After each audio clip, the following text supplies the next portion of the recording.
Un saludo, bienvenidos. Estoy aquí para explicaros que el próximo 17, 18 y 19 de octubre se van a llevar a cabo las quintas jornadas y exposición de los Red Estelar Sevilla, GES.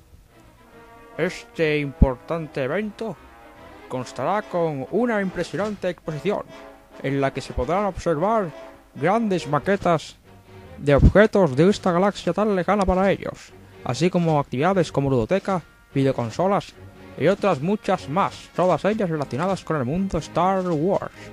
Pero la gran novedad en estas quintas GES será la proyección en cines de los episodios 2, Clone Wars y episodio 3, todas de la nueva saga galáctica.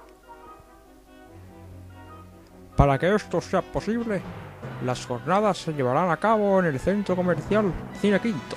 A continuación explicaremos cómo llegar. La forma más rápida es a través de la autovía A376, pasar la Universidad Pablo Olavide y seguir los carteles que indiquen Cine Quinto. Yo no puedo ir, no tengo coche. No pasa nada, puedes coger un autobús que te deja en la misma puerta del centro comercial. Muy bien dicho, niño de granja. El autocar M130 sale desde Capitanía en el Prado, cuesta 1,20 y te deja justo en la puerta del centro comercial. Lugar en el cual, debo recordar, no se admiten animales ni vándalos. Ya está. Para más información visitad holored.com. Espero veros en las jornadas. Gracias y que la fuerza os acompañe.